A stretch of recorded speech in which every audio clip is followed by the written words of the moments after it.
ಸ್ನೇಹಿತರೆ ನಮಸ್ಕಾರ, ನಾನು ನಿಮ್ಮ ಮವಳಿಸೂರಿ. ಪರ್ವ ಡಿಜಿಟಲ್ಗೆ ನಿಮ್ಮೆಲ್ಲರಿಗೂ ಸ್ವಾಗತ ಸುಸ್ವಾಗತ. ನಾನಿವಾಗ ನಿಮಗೆ ನಿಮ್ಮ ಹೃದಯನ ಕಲ್ಕುವಂತ ಒಂದು ಸ್ಟೋರಿನ ಹೇಳ್ತಾ ಇದ್ದೀನಿ.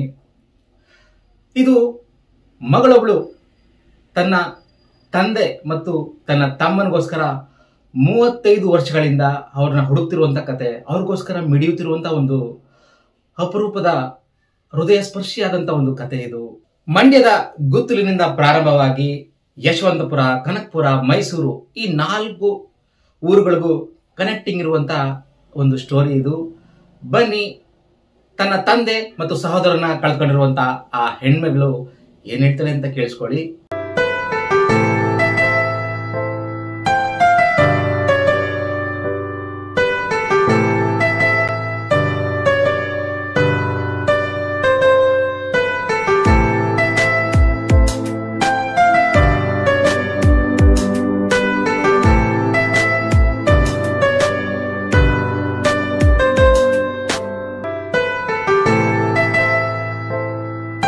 ನಿಮ್ಮ ತಂದೆ ಹೆಸರೇನು? ಹೊನ್ನೇಗೌಡ. ನಿಮ್ಮ ತಮ್ಮ? ಚಂದ್ರಶೇಖರ್. ಮನೆಯಲ್ಲಿ ರಾಜು ಅಂತ. ಅವ್ರು ಕಣ್ಮರೆಯಾದದ್ದು ಎಲ್ಲಿ? BK ನಗರದಲ್ಲಿ, ಅಂದರೆ ಬೆಂಗಳೂರು, ಯಶವಂತಪುರ, ಬೆಂಗಳೂರಲ್ಲಿ. ಬೆಂಗಳೂರು.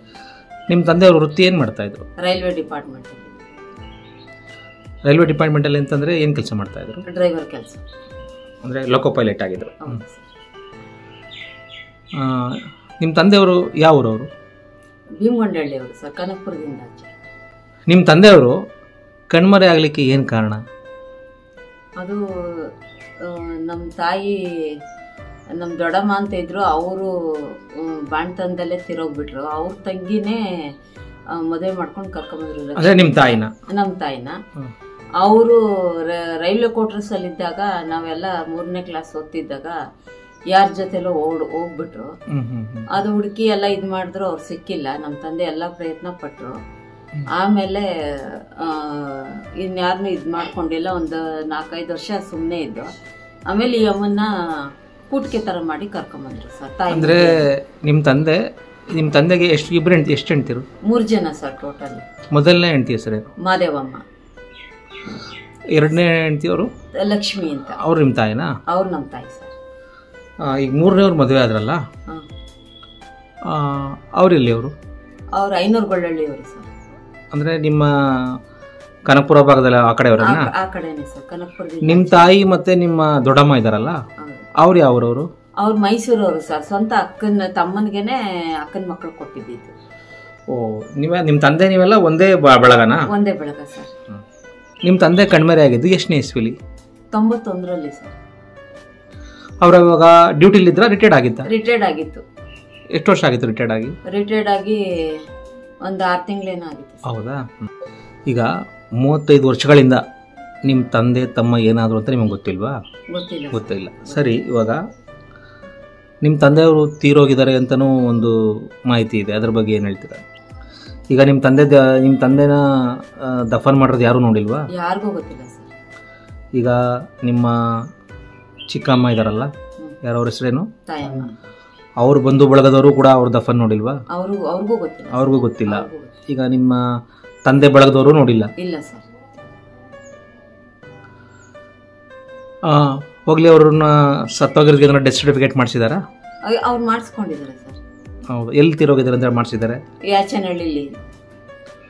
ಬೆಂಗಳೂರಲ್ಲಿ ಯಾಚನಹಳ್ಳಿ ಇದೆಯಲ್ಲ, ಕನಕಪುರ ಮಾರ್ಗದಲ್ಲಿ, ಆ ಯಾಚನಹಳ್ಳಿಲಿ ಸತ್ತಿದ್ದಾರೆ ಅಂತ ಡೆತ್ ಸರ್ಟಿಫಿಕೇಟ್ ಮಾಡಿಸಿದ್ದಾರೆ. ಈಗ ಅವರು, ನೀವು ಕೊನೆಯದಾಗಿ ನಿಮ್ಮ ತಂದೆ ನೋಡಿದ್ರಲ್ಲ, ಅವಾಗ ಯಾವ ಮನೇಲಿ ಇದ್ರಿ? BK ನಗರ. ಅದೇ ಯಶವಂತಪುರದ BK ನಗರ. ಅದಾದ ನಂತರ ಅಂದ್ರೆ ನೀವು ಮದುವೆ ಆಗಿದೆ ಎಷ್ಟನೇ ಇಸ್ವಿಲಿ? 89 ಮೇ. ನೀವು ಮದುವೆ ಆದ್ಮೇಲೆ ಯಾವ ಊರಿಗೆ ಹೋದ್ರಿ? ಅಂದ್ರೆ ಗಂಡನ ಮನೆಗೆ ಯಾವ ಊರು? ಮಂಡ್ಯ ಗೊರವಾಲೆ ಕೊಟ್ಟವ್ರ? ನಿಮ್ಮ ತಂದೆಗೂ ನಿಮಗೂ ಸಂಪರ್ಕ ಮದುವೆ ಆದ್ಮೇಲೆ ಕಡಿಮೆ ಆಯ್ತು. ಫೋನ್ಗೆ ಏನ್ ಮಾಡ್ತಿರ್ಲಿಲ್ವಾ? ಅಂದ್ರೆ ಅವಾಗ ನಿಮ್ಮ ಮನೇಲಿ ಲ್ಯಾಂಡ್ಲೈನ್ ಫೋನ್ ಇರಲಿಲ್ವಾ? ಮತ್ತೆ ನಿಮ್ಮ ತಂದೆನ ಯಾವ ರೀತಿ ಕಾಂಟ್ಯಾಕ್ಟ್ ಮಾಡ್ತಾ ಇದ್ರಿ? ಅಂದ್ರೆ ಅವರು 2 ತಿಂಗಳಿಗೊಂದ್ಸತಿ ಅಲ್ಲಿಗೆ ಬಂದು, ಬೆಳಗ್ಗೆ ಬಂದು ಮಧ್ಯಾಹ್ನದ ಕೊಟ್ಟೋಗ್ತಾ ಇದ್ರು. ಎಲ್ಲಿ ಗೊರವಾಲೆಗೆ ಬರೋರಾ? ಗೊರವಾಲೆಗೆ ಬರ್ತಾ ಇದ್ರು. ಇಲ್ಲಿಗೆ ನಾವು ಬಂದ್ರೆ ಒಂದ್ 2-3 ಸತಿ ಅಷ್ಟಕ್ಕಷ್ಟರಲ್ಲೇ. ಆಮೇಲೆ ನನ್ನ ಮನೆಗೆ ಸೇರಿಸ್ತಿರ್ಲಿಲ್ಲ. ಯಾರು? ಅವಳ ತಾಯಮ್ಮ ಅನ್ನೋರು. ಏನಕ್ಕೆ ನೀವು ಕೇಳ್ತಾ ಇರಲ್ವ ಏನಕ್ಕೆ ಸೇರಿಸಲ್ಲ ಅಂತ? ಅದು ಬೀಗ ಹಾಕೊಂಡು ಹೊಂಟೋಗೋರು, ಟ್ರೈನಿಂಗ್ ಅಂತ ಹೋಗಿದ್ದಾರೆ, ಅವ್ರು ಬಂದ್ಮೇಲೆ ಬರೋಗು ಅಂತ ಹೇಳೋರು. ಅಂದ್ರೆ ನಿಮ್ ತಂದೆ ಇಲ್ದಿರುವಾಗ ನಿಮ್ಮ ಮನೆಯೊಳಗೆ ಸೇರಿಸ್ತಿರ್ಲಿಲ್ಲ? ಸೇರಿಸಿಲ್ಲ ಸರ್ ನಾನು. ನಿಮ್ಗೆ ಅವ್ರು ಕಣ್ಮರೆ ಆಗಿದ್ದಾರೆ ಅಂತ ಎಷ್ಟನೇ ಇಸ್ವಿಲ್ ಗೊತ್ತಾಯ್ತು? ನಮ್ಗೆ 92ರಲ್ಲಿ ಗೊತ್ತಾಯ್ತು ಸರ್. 92ರಲ್ಲೇ ಗೊತ್ತಾಯ್ತಾ? 92ರಲ್ಲೇ. ಮನೆಗೆ ಹೋದ್ರೆ ಸೇರಿಸ್ತಿರ್ಲಿಲ್ಲ, ಅವ್ರು ಎಲ್ಲೋದ್ರು ಅಂತ ಗೊತ್ತಾಗ್ತಿರ್ಲಿಲ್ಲ ಅಂತ ಅಂದ್ರು. ಅವಾಗ ಯಾರು ನಮ್ಗೆ ಸಪೋರ್ಟ್ ಮಾಡಿಲ್ಲ. ಹೋಗೋಣ ಬನ್ನಿ ಕಂಪ್ಲೇಂಟ್ ಕೊಡೋಣ ಅಂದ್ರು. ನನ್ಗೆ ಯಾರು ಸಪೋರ್ಟ್ ಇಲ್ಲ ಸರ್, ನಾನು ಒಬ್ಬಂಟಿಕೆ, ಯಾರು ಬೆಂಬಲ ಇಲ್ಲ. ನಮ್ಮ ಮನೆಯವ್ರಿಗೂ ಅಷ್ಟೊಂದು ಧೈರ್ಯ ಇದಿಲ್ಲ ಸರ್. ಒಂದ್ ಬಟ್ಟೆ ಹೊಲಿದ್ರೆ ಅದ್ರ ಜೀವನ ನಮ್ದು, ಆ ತರ ನಮ್ ಜೀವನ ಹಂಗೋಗಿತ್ತು ನಮ್ದು. ಈಗ ನಿಮ್ಮ ಚಿಕ್ಕಮ್ಮವರು ತಾಯಮ್ಮವರು ಆ ಮನೆ ಖಾಲಿ ಮಾಡಿಕೊಂಡು ಎಲ್ಜನಲ್ಲಿ ಕಡೆ ಏನಾರ ವಲಸೆ ಹೋಗಿದ್ರಾ? BK ನಗರದಿಂದ ಮಲ್ಲೇಶ್ವರಂ ಹೊಟ್ಟೋದ್ರು. ಈ ವಿಚಾರ ನಿಮ್ಗೆ ಹೆಂಗ್ ಗೊತ್ತಾಯ್ತು? ನಮ್ಗೆ ಅಂದ್ರೆ ನನ್ನ ತಂದೆ ಕಾಣೆ ಆಗಿದ್ದಾರೆ ಅಂತ ಅಲ್ಲಿ ಬೆಂಗಳೂರಲ್ಲಿ ಒಂದು ಶಾರದಮ್ಮ ಅನ್ನೋರು ಕೋರ್ಟಲ್ಲಿ ಕೇಸ್ ಹಾಕ್ತೀನಿ ಅಂತ ಇದ್ ಮಾಡಿದ್ರು. ಅವಾಗ ಆಯಮ್ಮ ಕರ್ಕೊಂಡೋಗಿ ಸಿಂಡಿಕೇಟ್ ಬ್ಯಾಂಕ್ ಇಂದ ಗೊತ್ತಾಗಿತ್ತು ಸರ್ ನಮ್ಗೆ. ಓ, ಬ್ಯಾಂಕ್ ಅಲ್ಲಿ ಅಡ್ರೆಸ್ ಇತ್ತಾ? ಅಡ್ರೆಸ್ ಇತ್ತು, ಮಲ್ಲೇಶ್ವರಂ ರಂಗನಾಥಪುರ 17th ಕ್ರಾಸ್. ಅಂದ್ರೆ ಅವರು ಎಲ್ಚನಹಳ್ಳಿಗೆ ಹೋಗಿ ವಾಸನೆ ಮಾಡಿಲ್ಲ ಅವರು? ಇಲ್ಲ. ಈಗ ನಿಮ್ ತಂದೆ ಸಹಜ ಸಾವು ಆಗಿದ್ದಿದ್ರೆ ಅವರು ಎಲ್ಲರಿಗೂ ಮೋಸ್ಟ್ಲಿ ಮಾಹಿತಿ ಕೊಡ್ತಿದ್ರೇನೋ. ಹೌದು. ನಿಮ್ಮ ಚಿಕ್ಕಮ್ಮವರು ನಿಮ್ಮ ತಂದೆಯವ್ರನ್ನ ನಿಮ್ಮ ತಮ್ಮನವ್ರನ್ನ ಕಣ್ಮರೆ ಮಾಡಲಿಕ್ಕೆ ಏನಂತ ಕಾರಣ ಏನು? ಅವ್ರು ರಿಟೈರ್ಡ್ ಆಗಿ ದುಡ್ಡು ಎಲ್ಲ ಬಂತು ಸುಮಾರಾಗಿ. ಅಲ್ಲಿ ರೈಲ್ವೆ ಡಿಪಾರ್ಟ್ಮೆಂಟ್ ಇಂದ ವಿಡಿಯೋ ಸೈಟ್ ಕೊಟ್ಟಿದ್ರು ಚಂದ್ರ ಲೇಔಟ್ ಅಲ್ಲಿ. ಹೌದಾ? ಹೌದು, ರೈಲ್ವೆ ಡಿಪಾರ್ಟ್ಮೆಂಟ್ ಇಂದಾನೆ ಕೊಟ್ಟಿದ್ರು. ಆ ಸೈಟ್ ಎಲ್ಲಿದೆ ಅಂತ ಏನಾದ್ರು ನೋಡಿದೀರಾ? ನಾನು ಒಂದೇ ಸತಿ ಸರ್ ನೋಡಿದ್ದು, ಆಮೇಲೆ ಗೊತ್ತಿಲ್ಲ ನನಗೆ. ಓ, ತುಂಬಾ ಚಿಕ್ಕ ವಯಸ್ಸು ಅವಾಗ ನಿಮಗೆ? ಸುಮಾರಾಗಿದ್ದೆ ಅಷ್ಟೇ, ನನ್ನ ಮದುವೆ ಆಗ ವಸ್ತು. ಎಷ್ಟನೇ ಇಸ್ವಿಲಿ ಆ ಸೈಟ್ ಕೊಟ್ಟಿದ್ದು ಅವ್ರಿಗೆ ಏನಾರ ಗೊತ್ತಾ ನಿಮಗೆ? ಅದು ಅವಾಗ ನಿಮ್ಮ ತಂದೆ ಡ್ಯೂಟಿಲಿ ಇದ್ದಾಗಲೇ ಕೊಟ್ಟಿರೋದಲ್ವಾ? ನಿಮ್ಮ ತಂದೆ ಮತ್ತೆ ತಮ್ಮನ ಕಣ್ಮರೆ ಮಾಡಿದ್ರೆ ಅವ್ರಿಗೆ ಆಸ್ತಿಗಳೇನಾರ ಸಿಗುತ್ತೆ ಅನ್ನೋ ಲೆಕ್ಕಾಚಾರದಲ್ಲಿ ಏನಾರ ಈ ಥರ ಮಾಡಿದಾರಾ? ಇದೆ ಸರ್. ಈಗ ಪೆನ್ಷನ್ ಯಾರಿಗೆ ಬರ್ತಾ ಇದೆ ನಿಮ್ಮ ತಂದೆಗೆ ಸಂಬಂಧಪಟ್ಟದ್ದು? ತಾಯಮ್ಮ ಅನ್ನೋರೇ ತಗೊಂತಾ ಇದ್ದಾರೆ. ಅವರೇ ತಗೋತಾ ಇದ್ದಾರೆ. ನಿಮ್ಗೆ ಊರಲ್ಲಿ ಏನಾರ ಆಸ್ತಿ ಇದೆಯಾ? ಇದೆ ಸರ್, ಭೀಮಗೊಂಡಳ್ಳಿಲಿ ಇದೆ. ಅಲ್ಲಿಗೆ ಏನಾರ ಹೋಗಿದ್ರ ಆಸ್ತಿ ನಮಗೆ ಬೇಕು ಅಂತ? ಹೌದು, ಹೋಗಿದ್ರು. ಆಸ್ತಿ ತಗೊಂಡ್ರ ಅವರು? ಇಲ್ಲ ಸರ್, ಅದು ಯಾರು ಅವ್ರಿಗೆ ಇದ್ ಮಾಡ್ಲಿಲ್ಲ, ಊರಲ್ಲಿ ಬೆಂಬಲ ಕೊಟ್ಟಿಲ್ಲ. ಇವಾಗ ಘಟನೆ ನಡೆದು ಆಲ್ಮೋಸ್ಟ್ 35 ವರ್ಷ ಆಗಿದೆ ಅಲ್ವಾ? ನೀವು ಕೋರ್ಟು, ಕಚೇರಿ, ಪೊಲೀಸ್ ಸ್ಟೇಷನ್ ಅಂತ ಹೋಗಿರಲ್ವಾ ನೀವು? ಹೋಗಿದ್ದೆ ಸರ್. ABS ಕಾರ್ಪಸ್ಗೂ ಹಾಕಿದ್ರಿ. ಮಲ್ಲೇಶ್ವರಂ ಯಶವಂತಪುರಕ್ಕೆ ಕಳ್ಸಿದ್ರು ಪೊಲೀಸ್ ಸ್ಟೇಷನ್ಗೆ. ಅಲ್ಲೇನ್ ನಡೀತು? ಅಲ್ಲಿ ಹೋದ ದಿವಸ ಹಿಂಗಾಯ್ತು ಅಂತ ಎಲ್ಲ ಡೀಟೇಲ್ ಕೊಟ್ಟಿದ್ದಕ್ಕೆ ಆಯ್ತು ಬಿಡಮ್ಮ ಅರೆಸ್ಟ್ ಮಾಡೋಣ ಹಂಗೆ ಹಿಂಗೆ ಅಂತೆಲ್ಲ ಬೆಂಬಲ ಕೊಟ್ಟು ನಾಳೆ ಬಾ ಅಂದ್ರು. ನಾಳೆ ಹೋಗಿ ಬೆಳಗ್ಗೆನೆ ಹೋಗಿ 10 ಗಂಟೆಲಿ ಕೂತಿದ್ದಕ್ಕೆ 3 ಗಂಟೆ ಆದ್ರೂ ನಮಗೆ ಅಲ್ಲಿ ಯಾವ್ದು ರೆಸ್ಪಾನ್ಸ್ ಇಲ್ಲ. ಅಂದ್ರೆ ನಿಮ್ನ ಸ್ಟೇಷನ್ ಕೂಡಿಸಿದ್ರ? ಸ್ಟೇಷನ್ ಈಚೆನೆ ಕೂತಿದ್ದು. ಈಚೆನೆ ಕೂತಿದ್ದಕ್ಕೆ ನೋಡಿದ್ರೆ ಅವರು ಓಮಿನಿ ಗಾಡಿಲಿ ಇಸ್ಪೀಟ್ ಆಡ್ತಾ ಕೂತಿದ್ರು. ಪೊಲೀಸ್ ಅವರೇ ಇಸ್ಪೀಟ್ ಆಡ್ತಾ ಕೂತಿದ್ರು. ಅಲ್ಲಿಂದ ಇಲ್ಲ ಬರೋಗಮ್ಮ ಇನ್ನೊಂದ್ ದಿನ ನಾನು ಫೋನ್ ಮಾಡಿ ಹೇಳ್ತೀನಿ, ಫೋನ್ ನಂಬರ್ ಇಲ್ಲ ಸರ್ ನಮ್ಮ ಹತ್ರ ಅಂತಂದು. ನಾನು ಕರಿತೀನಿ ಬಿಡಮ್ಮ ಅಂತಂದು ಕಳ್ಸಿದ್ರು ಸರ್. 2-3 ದಿನ ನಾವೇ ಕರೀದಿದ್ರು, ನಾವೇ ಹೋಗಿ ವಾಪಸ್ ಬಂದಿದ್ದೀವಿ. ಈಗ ಕೋರ್ಟ್ ಆಯ್ತು, ಪೊಲೀಸ್ ಸ್ಟೇಷನ್ ಆಯ್ತು, ನೀವು ಮಾಧ್ಯಮದವರು, ಪತ್ರಿಕೆ, ಟಿವಿ ಅವ್ರನ್ನಾರು ಸಂಪರ್ಕಿಸ್ಲಿಲ್ವಾ? ಮಾಡಿದೆ ಸರ್. ಅವರು ನಿಮ್ಗೇನು ಸುದ್ದಿಗಿದ್ದೇನು ಮಾಡ್ಲಿಲ್ವಾ? ಸುದ್ದಿ ಮಾಡಿಲ್ಲ ಸರ್. ಬಂದ್ರು, ನಮ್ಮ ತಂದೆ ದಾರೆ ಎರಿತಾ ಇರೋದು ಫೋಟೋ 2 ಸಿಂಗಲ್ ಫೋಟೋಗಳು ಎಲ್ಲ ಅಲ್ಲಿ ಕೊಟ್ಟೆ. ಅಲ್ಲೇ ಇವರು ಬಟ್ಟೆ ಅಂಗಡಿ, ಟೈಲರ್ ಅಂಗಡಿಲಿ ಕೊಟ್ಟು ನಾವು ಎಲ್ಲ ನೋಡ್ತಾ ಇದ್ರು. ಆಮೇಲೆ ಮನೆಗ್ ಬಂದು ಅದೇನೋ ಎತ್ಕೊಂಡ್ಬರಕ್ಕೆ ಅಂತ ಮನೆಗ್ ಬಂದೆ. ಮಾತಾಡ್ಕೊಂಡು ಅದನ್ನೆಲ್ಲಾನು ಎತ್ಕೊಟ್ಟೋಗಿದ್ದಾನೆ. ಸುದ್ದಿನೂ ಮಾಡ್ಲಿಲ್ವಾ? ಏನಿಲ್ಲ ಸರ್. ಬಂದಿದ್ದವರು ಯಾವ ಮಾಧ್ಯಮದವರು? ಅದು TV 9. ತಾಯಿ, ಇಷ್ಟು ಎಲ್ಲ ಒಂದು ಪ್ರಯತ್ನ ಪಟ್ರಿ, ಸಾಕಷ್ಟು ಹೋರಾಟ ಮಾಡಿದ್ರಿ. ಆ ಇಷ್ಟು ವರ್ಷಗಳಲ್ಲಿ ನಿಮ್ಗೆ ಯಾವಾಗಲಾದರೂ ಅವರು ಬಂದು ಬೆದರಿಕೆ ಹಾಕುವಂಥದ್ದು ಏನಾರ ಮಾಡಿದಾರ? ಇದ್ದಾರೆ ಸರ್. ಎಷ್ಟನೇ ಇಸ್ವಿಲಿ? ಅವ್ರವ್ರದವ್ರೆ, ಅದು 93ನೇದ್ರಲ್ಲಿ.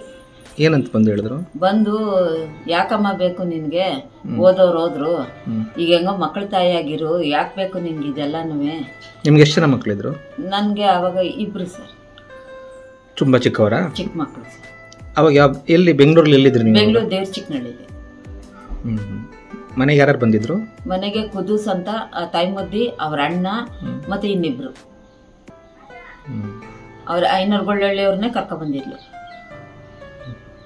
ಎಲ್ಲರೂ ಕೂಡ ಅದೇ ಮಾತು ಹೇಳಿದ್ರ?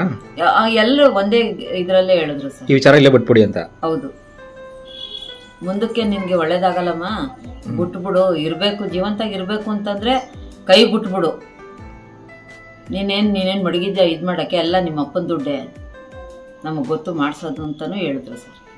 ಇದಲ್ದೆ ತಾಯಿ ಮುದ್ದಿ ಅವ್ರ ಅಣ್ಣ ಪಾಪಣ್ಣ ಅಂತ, ಅವ್ರ ಮಗ ತಾಯಿ ಮುದ್ದಿ ಮಗ ಇಬ್ರು ಬಂದ್ರು ಸರ್. ಇಬ್ರು ಬಂದು ಈಗ ಅಪ್ಪ ಅಮ್ಮ ಇಲ್ದೇ ಇರೋರೆಲ್ಲ ಎಷ್ಟೋ ಜನ ಇಲ್ವಾ, ಹಂಗಿರಮ್ಮ, ಏನಕ್ಕಮ್ಮ ಬೇಕು ನಿನ್ಗೆ, ವಾಪಸ್ ತಗೋಬಿಟ್ಟು ನೆಮ್ಮದಿಯಾಗಿ ಇರೋದ್ ಕಲ್ತ್ಕೊ ನೀನು ಅಂತೆ. ಅವಾಗ ಅವರು ಅವ್ರ ಅಣ್ಣನೂ ಬೆದರ್ಸ್ಬಿಟ್ಟು ಹೋದ್ರು ಸರ್ ನಮ್ಗೆ. ತಾಯಿ, ಇವಾಗ ನೀವು ಎಲ್ಲ ರೀತಿ ಪ್ರಯತ್ನ ಪಟ್ಟಿದ್ದೀರಾ, ಆದರೂ ಕೂಡ ನಿಮ್ಮ ತಂದೆ ನಿಮ್ಮ ತಮ್ಮ ಏನಾದ್ರು ಅಂತ ನಿಮ್ಗಿನ್ನೂ ಗೊತ್ತಿಲ್ಲ. ನೀವು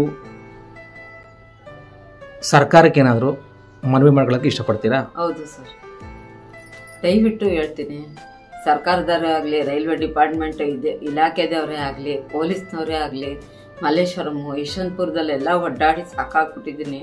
ನನ್ನಂತ ಹೆಣ್ಮಗಳಿಗೆ ಯಾರು ಅನ್ಯಾಯ ಮಾಡಬಾರ್ದು. ಈ ಥರ ರಿಟೈರ್ಡ್ ಆಗಿ ಒಂದು 6 ತಿಂಗಳು ಮನೇಲಿ ಕೂತ್ಕೊಂಗೆ ಮೋಸ ಮಾಡಬೇಡಿ, ನನಗೆ ನ್ಯಾಯ ಕೊಡಿಸ್ಕೊಡಿ. ಯಾವತ್ತೂ ಅಷ್ಟೇ ಈ ಬಡ ಹೆಣ್ಮಗಳಿಗೆ ಈ ಥರ ಅನ್ಯಾಯ ಮಾಡಬಾರ್ದು, ನನಗೆ ನ್ಯಾಯ ಕೊಡಿಸ್ಕೊಡಿ. ಒನ್ನೇಗೌಡರು ನೋಡಿದ್ರಾ? ನೋಡಿದ್ದು, ಬರ್ತಾ ಇದ್ರು ಇಲ್ಲಿಗೆ ಹಾಕಾಕಿ. ಈಗ 30-35 ವರ್ಷ 36 ವರ್ಷನೇ ಆದಂಗೆ ಆಗೋಯ್ತು, ಬರ್ತಾ ಇಲ್ಲ ನಮ್ಮೂರ್ ಕಡೆ. ಅವ್ರಿಗೊಬ್ಬ ಮಗ ಇದ್ನಲ್ಲ ರಾಜು ಅಂತ, ಅವ್ರನ್ನು ನೋಡಿದ್ರಾ? ಅವರು ಬರ್ತಾ ಇದ್ರು, ತಂದೆ ಮಗ ಇಬ್ರು ಜೊತೆಲೆ ಬರೋರು. ಈಗ ಬರ್ತಾ ಇಲ್ಲ, ಏನಾದ್ರೂ ಗೊತ್ತಿಲ್ಲ. ಸರಿ, ನನಗೆ ಬೆಂಗಳೂರಲ್ಲಿ ವಿಚಾರಿಸ್ದೆ, ಯಶವಂತಪುರಕ್ಕೆ ಹೋಗಿದ್ದೆ, ಅಲ್ಲಿ ಸುತ್ತಮುತ್ತ ಯಾರೋ ಗೊತ್ತಿರೋಲ್ಲ ವಿಚಾರಿಸ್ದೆ. ಒನ್ನೇಗೌಡರು ತೀರೋಗವ್ರೆ ಅಂತ ಹೇಳಿದ್ರು. ಏನು ಹೇಳಿ? ಒನ್ನೇಗೌಡರು ನಿಮ್ಮ ಈ ಊರಿಗೆ ಏನಾರ ತಂದು ದಫನ್ ಗಿಫನ್ ಮಾಡಿದ್ರು? ಏನು ಮಾಡಲಿಲ್ಲ, ಅದೆಲ್ಲಿ ಏನು ಮಾಡಿಬಿಟ್ರು ಪಾಪ, ಪತ್ವೆ ಇಲ್ಲ ಮಾಡಿಬಿಟ್ರು. ನನ್ನ ಹೆಸರು ಚಿಕ್ಕಮ್ಮಮ್ಮ. ನಿಮ್ಮ ತಮ್ಮ ಇದ್ರಲ್ಲ ಒನ್ನೇಗೌಡರು, ಹೊನ್ನಪ್ಪ ಅವರು, ಅವ್ರು ಎಲ್ಲಿ ಕೆಲಸ ಮಾಡ್ತಾ ಇದ್ರು? ಏನ್ ಕೆಲಸ ಊರಲ್ಲಿ ಇದ್ರು, ಆಮೇಲೆ ಬೆಂಗಳೂರಿಗೆ ಹೊರಟೋದ್ರು. ಅವ್ರನ್ನ ನೋಡಿ ನೀವು ಎಷ್ಟು ವರ್ಷ ಆಯ್ತು ತಾಯಿ? ಆಗದೆ 35 ವರ್ಷ ಆಗದೆ. ಅವ್ರೇನೋ ಅವರು ಇಲ್ಲ ನಾಪತ್ತೆ ಆಗವ್ರೆ, ಕಾಣೆ ಆಗವ್ರೆ ಅಂತ ಹೇಳ್ತಾರೆ, ನಿಜನಾ? ಹೌದು. ಅವ್ರನ್ನ ತೀರೋಗವ್ರೆ, ನಿಮ್ ಊರಿಗೆ ತಂದು ಮಣ್ಣು ಮಾಡವ್ರೆ ಅಂತ ಹೇಳ್ತಾರೆ. ನೀವೇನಾದ್ರು ನೋಡಿದ್ರಾ, ಹೋಗಿದ್ರಾ? ರೈಲ್ವೆ ಇಲಾಖೆಯಲ್ಲಿ ಲೋಕೋ ಪೈಲಟ್ ಆಗಿದ್ರಲ್ಲ ಒನ್ನೇಗೌಡರು, ಅವ್ರು ನಿಮ್ಗೆ ಏನಾಗ್ಬೇಕು? ನಮ್ಗೆ ಅಣ್ಣ ಆಗ್ಬೇಕು. ಸ್ವಂತ ಅಣ್ಣನ? ಸ್ವಂತ ಅಣ್ಣ ಅಲ್ಲ, ನಮ್ಮ ಅಪ್ಪಂಗೆ 2 ಹೆಂಡ್ತಿರು. ಅವ್ರ ಮೊದಲನೇ ಹೆಂಡತಿ ಮಕ್ಕಳು, ನಾವು 2ನೇ ಹೆಂಡತಿ ಮಕ್ಕಳು. ಸರಿನಾ? ನೀವು ಕೊನೆಯದಾಗಿ ಒನ್ನೇಗೌಡರನ್ನ ಎಷ್ಟು ವರ್ಷ ಆಯ್ತು ನೋಡಿ? ಒಂದು 35-40 ವರ್ಷನೇ ಆಗಿರ್ಬೋದು. ನಮಗೆ ಇರೋ ಮಾಹಿತಿ ಪ್ರಕಾರ ಅವರು 1992ನೇ ಇಸ್ವಿಲಿ ತೀರೋಗಿದ್ದಾರೆ ಅಂತ ಒಂದು ಡೆತ್ ಸರ್ಟಿಫಿಕೇಟ್ ನೋಡಿದ್ದೀವಿ. ಆ ಸಾವಿಗೆ ಏನಾರ ನೀವು ಹೋಗಿದ್ರಾ? ಇಲ್ಲ, ಹೋಗಿಲ್ಲ. ನಿಮ್ಗೆ ಯಾರ ಸಾವನ್ ಮಾಹಿತಿ ಕೊಟ್ಟಿದ್ರ? ಸಾವನ್ ಮಾಹಿತಿನೂ ಕೊಟ್ಟಿಲ್ಲ ನಮ್ಗೆ. ಏನು ಒನ್ನೇಗೌಡರು ರೈಲ್ವೆ ಇಲಾಖೆಯಲ್ಲಿ ಲೋಕೋ ಪೈಲಟ್ ಆಗಿ ಕೆಲಸ ಮಾಡ್ತಾ ಇದ್ರಲ್ಲ? ಹೌದು, ಡ್ರೈವರ್ ಅವರು. ಅವ್ರೇನಾಗಬೇಕು ನಿಮಗೆ? ಮಾವ ಆಗ್ಬೇಕು. ಅವರ ನೀವು ಕಡೆದಾಗಿ ನೋಡಿ ಎಷ್ಟು ವರ್ಷ ಆಯ್ತು? 35 ವರ್ಷ ಆಗೋಯ್ತು ಸರ್. 92ನೇ ಇಸ್ವಿಲಿ ತೀರ್ಕೊಂಡ್ರು ಅಂತ ಒಂದು ಮಾಹಿತಿ ಇದೆ. ನಿಮಗೆ ಅವರ ಸಾವಿನ ಸುದ್ದಿ ಏನಾದರೂ ಕೊಟ್ಟಿದ್ರಾ, ಅಥವಾ ಆ ಸಾವಿಗೆ ಏನಾದ್ರು ನೀವು ಹೋಗಿದ್ರಾ? ಸಾವು ಸುದ್ದಿನೂ ಬಂದಿಲ್ಲ, ನಾವು ಸಾವುಗೂ ಹೋಗಿಲ್ಲ. ಅವ್ರ ಮಗ ಒಬ್ಬ ರಾಜು ಅಂತಿದ್ರಲ್ಲ? ಹೌದು. ಅವ್ರೇನಾದ್ರು ಅಂತಿದ್ರ ಗೊತ್ತಾ ನಿಮಗೆ? ಇಲ್ಲ ಸರ್, ಇಬ್ಬರಿಗೂ ಒಟ್ಟಿಗೆ ಇದು ಮಾಡ್ಬಿಟ್ಟಿರೋದು. ಅವ್ರು ಏನಾಯ್ತು ಅಂತಾನೆ ಗೊತ್ತಿಲ್ಲ, ಇಬ್ರು ಒಟ್ಟಿಗೆ ಕಾಣೆ ಆಗಿರೋದು. ತಂದೆ ಮಗ ಇಬ್ರು ಕಣ್ಮರೆ ಆಗೋದ್ರ ಹಿಂದೆ ಯಾರು ಕೈವಾಡ ಇರ್ಬೋದು ಅಂತೀರಾ? ಯಾರು ಕೈವಾಡ ಅಂತ ಗೊತ್ತಿಲ್ಲ ಸರ್, ಯಾಕೆಂದ್ರೆ ಇಬ್ರು ಒಟ್ಟಿಗೆ ಆಗಿದ್ದಾರೆ. ಈ ಅಮ್ಮನ್ನ ಗೊತ್ತಿದ್ದು ಅವ್ರಿಗೆ ಊರಲ್ಲಿರೋರ್ಗೆ ಗೊತ್ತಿದ್ದು ತಗೊಂಬಂದು ಇವ್ರಿಗೆ ಕಟ್ಟಿರೋದು. ಆಯಪ್ಪ ಏನಂದ್ರೆ ಅವ್ರು ಇಲ್ದಿರುವಾಗ ಅವ್ರ ಮನೆಗೆ ರೇಷನ್ ತಗೊಂಡೋಗಿ ಹಾಕ್ತಾ ಇದ್ರು. ಯಾರು? ಊರಲ್ಲಿರೋ ಕೃಷ್ಣೇಗೌಡ ಅನ್ನೋನು. ಅವ್ರಿಗೂ ಇವ್ರಿಗೂ ಏನ್ ಕನೆಕ್ಷನ್? ಇವ್ರೇ ಇಲ್ದಿದ್ಮೇಲೆ ಇವ್ರು ಯಾಕೆ ಅಲ್ಲಿಗೆ ಹೋಗ್ತಾರೆ? ಅಂದ್ರೆ ಅವರು ಡ್ಯೂಟಿಗೆ ಹೋದಾಗ ಡ್ಯೂಟಿಗೆ ಹೋದಾಗ ವಾರಕ್ಕ ಅಲ್ಲೇ ಇರೋರು, ವಾರ ಅಲ್ಲೇ ಇರೋರು, ವಾರ ಅಲ್ಲೇ ಇರೋರು. ಅವರು ಈ ಕಾಣೆ ಆದಾಗ್ಲೂ ಅಲ್ಲೇ ಇರೋರು. ನೀವ್ಯಾ ಅವ್ರೇ ಇಲ್ದಿದ್ಮೇಲೆ ನೀನ್ ಯಾಕೆ ಹೋಯ್ತಿ ಅವ್ರ ಮನೆಗೆ ಅಂತ ಕೇಳಿದ್ದಕ್ಕೆ ಅಯ್ಯಪ್ಪ ಹೇಳ್ದ, ಅಯ್ಯೋ ನಾವು ಹುಡುಕ್ತಾ ಇದ್ದೀವಿ. ಏನ್ ನಾವು ಹುಡುಕಿದ್ದವ್ರು? ಮಗನ್ ಹುಡುಕದ, ಅಪ್ಪನ್ ಹುಡುಕದ? ನೀನು ಯಾರಿಗೂ ಇಲ್ವಲ್ಲ. ನೀನು ಹುಡ್ಕೋನು ಬೇರೆ ಅಣ್ಣ ತಮ್ಮದಿರ್ಗೆ ಯಾರಿಗಾರ ಹೇಳಿದ್ಯಾ? ನಿಮ್ಮ ಅಕ್ಕನ್ಗೆ ಹೇಳಿದ್ಯಾ? ಹೆಣ್ ಕೊಟ್ಟ ಅತ್ತೆಗೆ ಹೇಳಿದ್ಯಾ? ಹೋಗ್ಲಿ, ಸ್ವಂತ ಅಕ್ಕ ಅವಳು. ಅವ್ರ ಮನೆಯವ್ರಿಗೆ ಏನಾರ ವಿಚಾರ ತಿಳಿಸಿದ್ರ ನೀವು? ಹೇಳೇ ಇಲ್ವಲ್ಲ. ಯಾರೋ ಬಂದ್ರು, ಯಾರೋ ಇದ್ ಮಾಡಿದ್ರು, ಅವಳು ಎಲ್ಲೋ ಬಿದ್ದಿದ್ಲು, ನಿನಗ್ ಬೇಕಾಗಿತ್ತು ಈ ವೈನ್ ಮನೆ ಹಾಳು ಮಾಡ್ಬೇಕಿತ್ತು, ಬಂದ್ ಸೇರ್ಕೊಂಬಿಟ್ಲು. ಇಬ್ರು ಸೇರ್ಕೊಂಡ್ರಿ, ನಿಗ್ರಸ್ರಿ, ಇಬ್ಬರೇ ಸೇರಿದ್ರೋ 3 ಜನನೇ ಸೇರಿದ್ರೋ ಗೊತ್ತಿಲ್ಲ ನಮ್ಗೆ. ನಿಮ್ಮ ಮಾವ ಬಾಮೈದವರು ಕಣ್ಮರೆ ಆಗ್ಲಿಕ್ಕೆ ಯಾರು ಕಾರಣ? ತಾಯಮ್ಮ. ಅಂದ್ರೆ ಅವರ ಮೂರನೇ ಹೆಂಡತಿ ತಾಯಮ್ಮ. ಅಂದ್ರೆ ಈಗ ಅವ್ರು ಏನ್ ಕಾರಣಕ್ಕೋಸ್ಕರ ಅವ್ರನ್ನ ಕಣ್ಮರೆ ಮಾಡಿರ್ಬೋದು? ಅವರು ಒಂದು ರೈಲ್ವೆ ಡಿಪಾರ್ಟ್ಮೆಂಟ್ ಅಲ್ಲಿ ಒಂದು ಹಣ ಬಂತು, ಸ್ವಲ್ಪ ಹಣ ಬಂದು ಆಸ್ತಿಗೋಸ್ಕರ ಎಲ್ಲ ಮೋಸ ಮಾಡಿ ಮಗಳನ್ನ ಮನೆಗೆ ಸೇರಿಸ್ಲಿಲ್ಲ. ಈ ತರ ಎಲ್ಲ ಆಡಿ ಯಾರು ನಮ್ಮ ಅಣ್ಣ ತಮ್ಮರಿಗೂ ಸುದ್ದಿ ಮುಟ್ಲಿಲ್ಲ, ಅವ್ರು ಬಂದು ಬಳಗಕ್ಕೂ ಸುದ್ದಿ ಮುಟ್ಲಿಲ್ಲ. ಈಗ ಈ ತಾಯಮ್ಮನವ್ರ ಊರು ನಿಮ್ಮೂರು ಎರಡು ಒಂದೇನಾ? ನಮ್ಮೂರು ತಾಯಮ್ಮ ಅಂದ್ರೆ ನಮ್ಮ ಊರು ಐನೂರುಗಳಲ್ಲಿ, ನಮ್ಮ ಅಪ್ಪನ ಮನೆ ತಗಡೆಗುಂಡ ದೊಡ್ಡಿ, ಎರಡು ಒಂದೇ ಊರು, ಪಕ್ಕನೇ. ಅಲ್ಲಿ ಐನೂರುಗಳಲ್ಲಿ ಅವಳು ತಾಯಮ್ಮ ಅನ್ನೋದು ಮನೆ ಇರೋದು. ಈಗ ಐನೂರು ಗೊಲ್ಲಳಿಲಿ ನಿಮ್ಮ ಮಾವನವ್ರ ಸಾವಿಗೆ ಯಾರಾದ್ರೂ ಹೋಗಿದಾರಾ? ಒಬ್ರು ಅವ್ರ ಸಂಬಂಧವ್ರು ಯಾರು ಇಲ್ಲ, ನಮ್ ಬಂಧು ಬಳಗಕ್ಕೂ ಯಾರಿಗೂ ಹೇಳಿಲ್ಲ ಅವರು. ಅಂದ್ರೆ ಇಷ್ಟೊಂದು ಗುಟ್ಟಾಗಿ ದಫನ್ ಮಾಡಕ್ ಏನ್ ಕಾರಣ? ಅದು ನಾವು ಕೇಳಕ್ ಹೋದ್ರೆ ನಿಮ್ಗೂ ಅದಕ್ಕೂ ಸಂಬಂಧ ಎಲ್ಲ ಹೋಗಿ ಅಂತ ಈ ತರ ಹೇಳ್ಕೊಂಡು ಬಂದ್ರು. ಸ್ನೇಹಿತರೆ, ಜಿ ಉದಯಶಂಕರ್ ಬರೆದಿರುವಂತ ಒಂದು ಸಿನಿಮಾ ಹಾಡಿನ ಒಂದು ಸಾಲುಗಳನ್ನ ಹೇಳಿ ನಾನು ನನ್ನ ಒಂದು ಭಾಗದ ಇದನ್ನ ಸ್ಟೋರಿನ ಮುಂದುವರಿಸ್ತೀನಿ ನೋಡಿ. ಹುಟ್ಟು ಸಾವು ಬಾಳಿನಲ್ಲಿ 2 ಕೊನೆಗಳು, ಬಯಸಿದಾಗ ಕಾಣದಿರುವ 2 ಮುಖಗಳು. ನೋಡಿ, ಹೊನ್ನೇಗೌಡರು ಎಲ್ಲಿ ಹುಟ್ಟಿದ್ರು ಅಂತ ಗೊತ್ತು, ಹೇಗ್ ಬೆಳೆದ್ರು ಅಂತ ಗೊತ್ತು, ಹೇಗ್ ಬಾಳಿದ್ರು ಅಂತ ಗೊತ್ತು, ಆದ್ರೆ ಅವರ ಅಂತ್ಯ ಹೇಗಾಯ್ತು ಅಂತ ಗೊತ್ತಿಲ್ಲ. ಸ್ನೇಹಿತರೆ, ಕೇಳಿಸ್ಕೊಂಡ್ರಲ್ಲ, ತನ್ನ ತಂದೆ ತನ್ನ ಸಹೋದರನಿಗೋಸ್ಕರ ಆ ಹೆಣ್ಮಗಳು ಯಾವ ಮಟ್ಟದಲ್ಲಿ ಪರಿತಪಿಸ್ತಿದ್ದಾರೆ ಅಂತ. ಮತ್ತೆ ಕನಕಪುರದ ಆ ಒಂದು ಭೀಮಗೊಂಡನಹಳ್ಳಿ ಗ್ರಾಮ, ಮತ್ತೆ ಅವರ ಸಹೋದರಿ, ಮತ್ತೆ ಮಲ ಸಹೋದರ ಮೈಸೂರಿನವರು, ಅವರ ಬಂಧು ಬಳಗ ಏನ್ ಹೇಳಿದ್ರು ಅಂತ ನೀವೆಲ್ಲರೂ ಕೇಳಿಸ್ಕೊಂಡ್ರಿ. ನಿಜಕ್ಕೂ ಕೂಡ ಈ ಒಂದು ಸ್ಟೋರಿನ ನಾನು ಪ್ರತಿಯೊಂದನ್ನು ಹೋಗಿ ಹುಡುಕಾಡಿ ಶೂಟ್ ಮಾಡಬೇಕಾದ್ರೆ ನನ್ನ ಮನಸ್ಸು ತುಂಬ ಬಂತು. ಕೆಲವೊಂದು ಸಂದರ್ಭದಲ್ಲಿ ಕಣ್ಣಲ್ಲಿ ನೀರೇ ಬಂತು.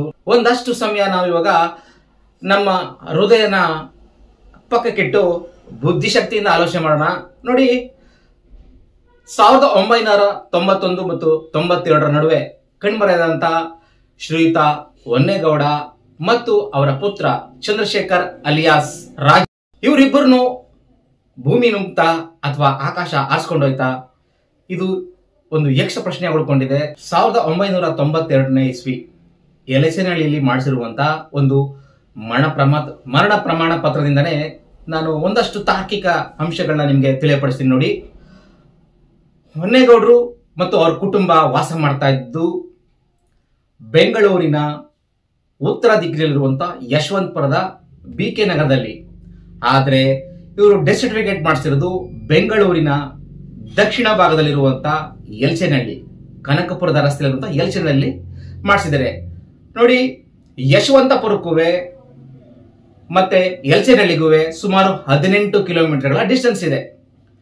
1991-92ನೇ ಇಸ್ವಿಯ ಆ ಸಮಯದಲ್ಲಿ ಬೆಂಗಳೂರಿನ ಜನಸಂಖ್ಯೆ ಇವತ್ತಿನಷ್ಟಿರಲಿಲ್ಲ. ಇವತ್ತು 1,25,00,000ಕ್ಕೂ ಹೆಚ್ಚು ಜನ ಇದ್ದಾರೆ ಅಂತ ಹೇಳ್ತಾರೆ. ಆದ್ರೆ ಅವತ್ತಿನ ದಿನದಲ್ಲಿ ಮೋಸ್ಟ್ಲಿ ಒಂದು 70 ಲಕ್ಷ ಅಥವಾ 60 ಲಕ್ಷ ಇದ್ದಿರ್ಬೋದೇನೋ. ಯಶವಂತಪುರದ BK ನಗರದಿಂದ ಏನು ನವರಂಗ್ ಟಾಕೀಸ್ಗೆ ಹೋಗುವಂತ ರಸ್ತೆ ಇರುವಂತ ಹರಿಶ್ಚಂದ್ರ ಘಾಟ್ ಇದೆಯಲ್ಲ, ಅದು ಕೇವಲ 5 ಕಿಲೋಮೀಟರ್ ಅಂತರದಲ್ಲಿದೆ. 5 ಕಿಲೋಮೀಟರ್ ಹತ್ತಿರದಲ್ಲಿ ದಫನ್ ಮಾಡಬಹುದಿತ್ತು. 18 ಕಿಲೋಮೀಟರ್ ದೂರಕ್ಕೆ ಹೇಗೆ ತಗೊಂಡು ಹೋದ್ರು ಅನ್ನೋದು ಇಲ್ಲಿ ಒಂದು ಡೌಟ್ ಬರುತ್ತೆ. ಇದು ಪಾಯಿಂಟ್ ನಂಬರ್ 1. ಸ್ನೇಹಿತರೆ, ಕ್ರಿಮಿನಾಲಜಿ ಅಂದ್ರೆ ಅಪರಾಧ ಶಾಸ್ತ್ರದ ಪ್ರಕಾರ ಒಬ್ಬ ವ್ಯಕ್ತಿ ದೀರ್ಘಕಾಲ ಕಣ್ಮರೆಯಾದ್ರೆ ಅವರು ಬದುಕಿರುವಂತ ಸಾಧ್ಯತೆಗಳು ತೀರಾ ಕಡಿಮೆ. ಆಲ್ಮೋಸ್ಟ್ ಈಗ ಹೊನ್ನೇಗೌಡರು ಬದುಕಿದ್ರೆ ಅವ್ರಿಗೆ ಸುಮಾರು 90 ವರ್ಷಗಳಿಗೂ ಹೆಚ್ಚಾಗಿರ್ತಿತ್ತು. ಸೊ ಅವರು ಬದುಕಿರುವಂತ ಸಾಧ್ಯತೆಗಳಿಲ್ಲ. ಇನ್ನು ಅವರ ಪುತ್ರ ಚಂದ್ರಶೇಖರ್ ಅಲಿಯಾಸ್ ರಾಜು ಇದಾರಲ್ಲ, ಅವರು ಇವತ್ತು ಬದುಕಿದ್ರೆ ಸುಮಾರು 53 ವರ್ಷಗಳಾಗಿರ್ತಿತ್ತು. ಸೊ ಅವರು ಕೂಡ ಬದುಕಿರುವಂತ ಯಾವ ಸಾಧ್ಯತೆಗಳನ್ನೂ ಇಲ್ಲ. ಮತ್ತು ಒಂದು ವಿಚಾರ ಹೇಳ್ತೀನಿ ಕೇಳಿ. ಬೆಂಗಳೂರಿನ ಯಶವಂತಪುರದ BK ನಗರದಿಂದ ಏನು ಕನಕಪುರ ತಾಲೂಕು ಸಂತೆಕೋಡಳ್ಳಿ ಹೋಬಳಿ ಹೊಸದುರ್ಗ ಪಂಚಾಯಿತಿ ವ್ಯಾಪ್ತಿಯಲ್ಲಿರುವಂತಹ ಭೀಮಗೊಂಡನಹಳ್ಳಿ ಗ್ರಾಮಕ್ಕೆ ಸುಮಾರು 70 ರಿಂದ 80 ಕಿಲೋಮೀಟರ್ ಆಗುತ್ತೆ ಸ್ನೇಹಿತರೆ. ಅಲ್ಲಿಗೂ ಕೂಡ ಇವರು ಶವ ತೆಗೆದುಕೊಂಡು ಹೋಗಿಲ್ಲ. ನಮ್ಮ ರೈಲ್ವೆ ಲೋಕೋ ಪೈಲಟ್ ಹೊನ್ನೇಗೌಡರ ಹುಟ್ಟೂರಾದ ಭೀಮಗೊಂಡನಹಳ್ಳಿ ಗ್ರಾಮದಿಂದ ಐನೂರ ಗೊಲ್ಲಳ್ಳಿ ಗ್ರಾಮ, ಏನು 3ನೇ ಹೆಂಡತಿಯಾದಂತ ತಾಯಮ್ಮನವರ ಐನೂರ ಗೊಲ್ಲಳ್ಳಿ ಗ್ರಾಮಕ್ಕೆ 18 ಕಿಲೋಮೀಟರ್ ಆಗುತ್ತೆ ಸ್ನೇಹಿತರೆ. ಆದ್ರೆ ಅಲ್ಲಿಗೂ ಕೂಡ ಶವ ತೆಗೆದುಕೊಂಡೋಗಿ ಸಂಸ್ಕಾರ ಮಾಡಿಲ್ಲ ಇವರು.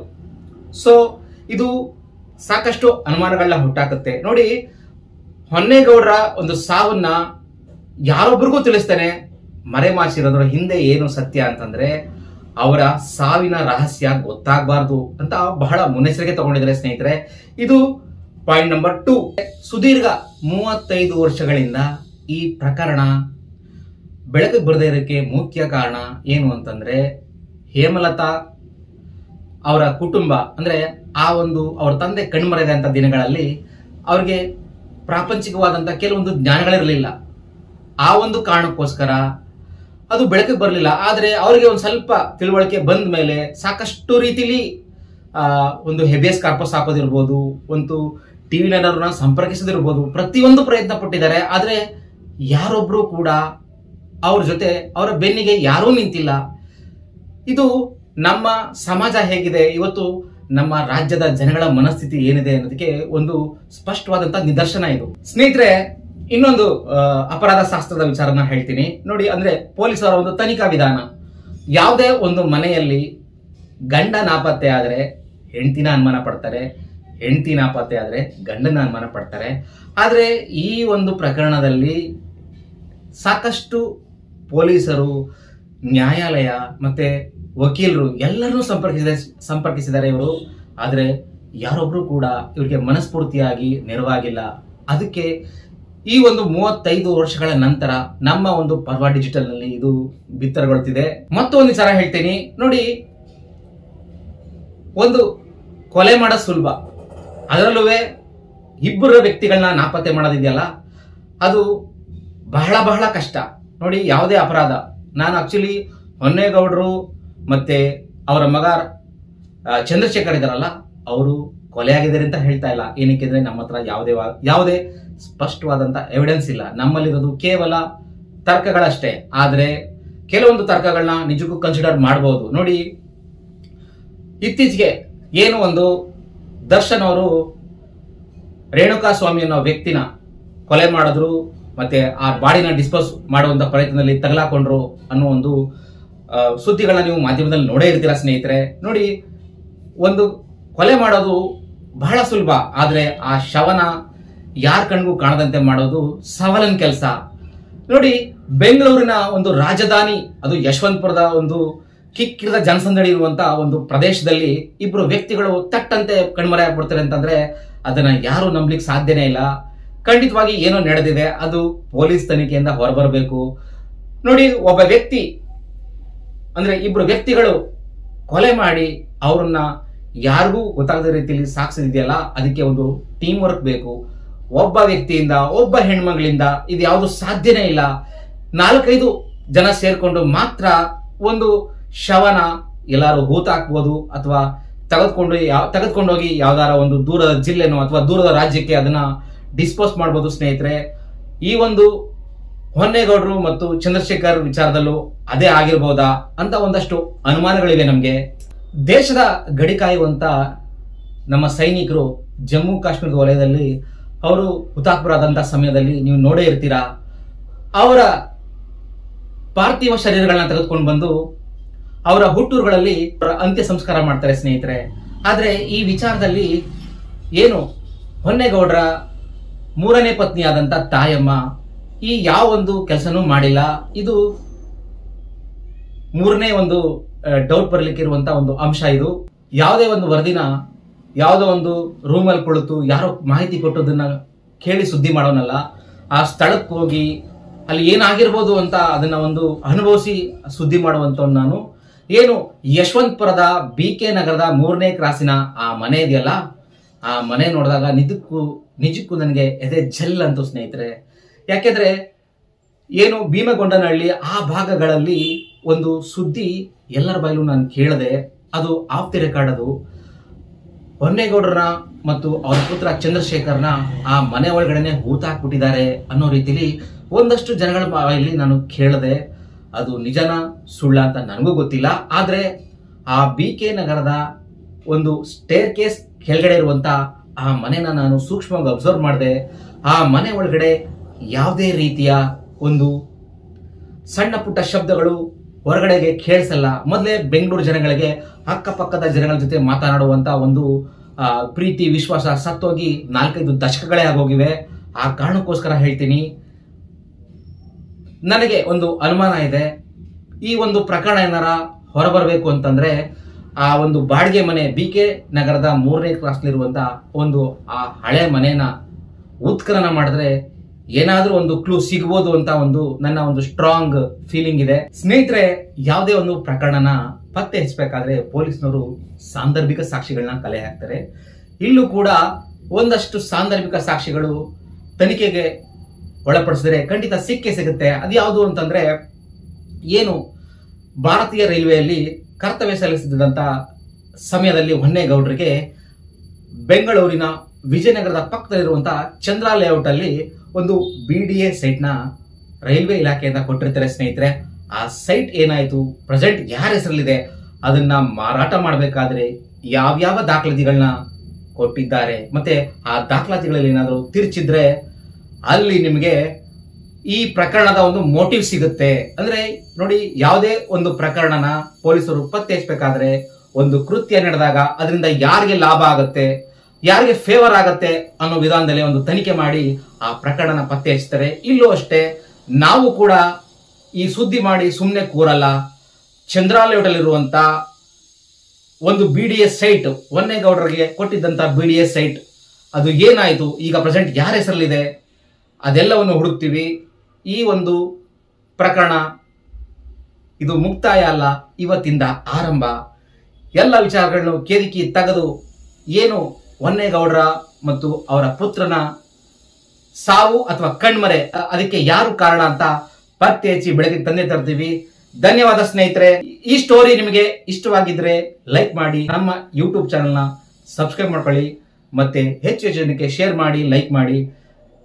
ಕಮೆಂಟ್ ಬಾಕ್ಸ್ ಅಲ್ಲಿ ನಿಮ್ಮ ಅನಿಸಿಕೆ ಅಭಿಪ್ರಾಯಗಳನ್ನ ತಿಳಿಸಿ. ಧನ್ಯವಾದ ಸ್ನೇಹಿತರೆ. ನಮ್ಮ ಯೂಟ್ಯೂಬ್ ಚಾನೆಲ್ನ ಸಬ್ಸ್ಕ್ರೈಬ್ ಆಗಿ, ಲೈಕ್ ಮಾಡಿ, ಪಕ್ಕದಲ್ಲಿ ಕಾಣಿಸೋ ಬೆಲ್ ಐಕನ್ನ ಕ್ಲಿಕ್ ಮಾಡಿ.